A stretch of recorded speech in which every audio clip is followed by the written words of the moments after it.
Good morning. This is Black Crow Walking, bringing you A Course of Love by Mari Perron. We are studying up to chapter 3 and verse 22, but I'm going to read you verse 21 so that you get a gist of what we're talking about. That's the book, A Course of Love. All right, so yesterday's reading we finished with, think not that these are senseless questions made to bring love and pain together, and there to leave you unaided and unhelped. For pain and love kept together in this way make no sense, and yet makes the greatest sense of all. These questions merely prove love's value. What else do you value more? There's the question. And what's your mind going to do now?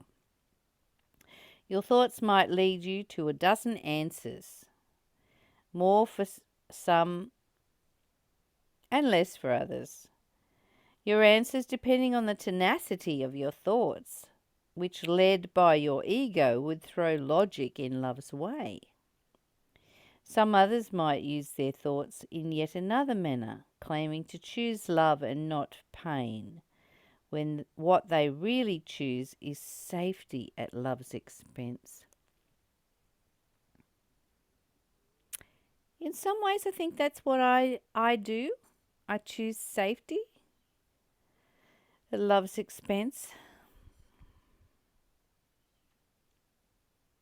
I've learned that safety is something I value very much. And it's a very common thing with women, especially if you've received abuse in your life. No one here believes that they can have one without the other, and so they live in fear of love, all the while desiring it above all else. Wow. Living in fear of love whilst desiring it above all else. I so relate to that. Think you not that love can be kept apart from life in any way? But we begin now to take life's judgment from it. The judgments gained by your experience. Judgment based on how much love you have received and how much love has been withheld from you. We begin by simply accepting the proof we have been given of love's strength. For this we will return to again and again as we learn to recognize what love is. I think if we've had parents that were not loved and didn't learn how to love, we're given this example as children of what love doesn't look like. And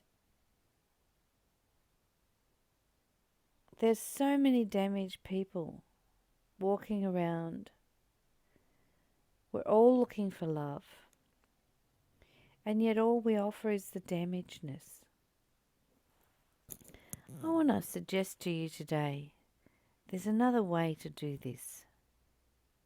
Find the love inside yourself. Give it to you. Become confident with that love. And look at the subtitles of love. Look at self-care, kindness to self. Write a list of all the love words, starting with self. What's the opposite to self-love? Self-hate? When you find yourself hating yourself, practice self-love.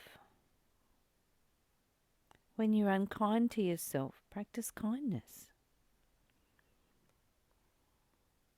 When you don't nurture yourself, practice nurturing. When you don't care about yourself, practice caring. Just notice, wake up to what you're doing. and bring that love into your life. We don't have to have love and pain in the same space. Our mind would keep them there, but it makes no sense. We're now up to chapter 4. How exciting is that? I might just read a couple of verses. This chapter is called Love's Equity. Do you have to love God to know what love is? When you love purely, you know God whether you realize it or not. What does it mean to love purely? It means to love for love's sake, to simply love, to have no false idols. False idols must be brought to light, and they're seen as the nothing that they are before you can love for love's sake. What is a false idol? What you think love will get you. You are entitled to all that love would give, but not to what you think love will provide for you through its acquisition.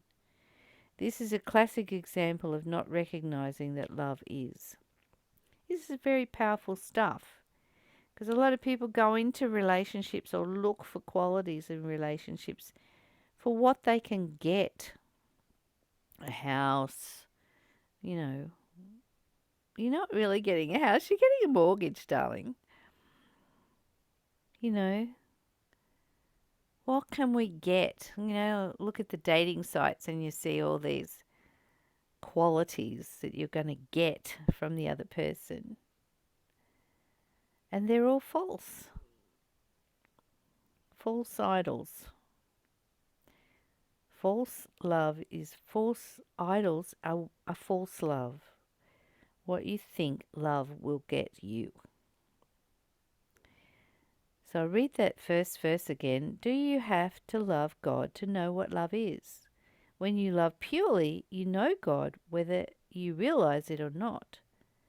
What does it mean to love purely? It means to love for love's sake, to simply love, to have no false idols. So love's equity is just love, simply love, not for what you can get, but just love. Love is, it's as simple as that. It can be as simple as that. Or your mind can make it as complicated as possible so that you have to act out. You think that you have to be someone to be acceptable. Be yourself. Love is. And love is that, your love. Every part of you is love. Don't let your thinking mind come in and play with you today, but rather just simply love from your heart without any need to get anything. I hope you have a beautiful day.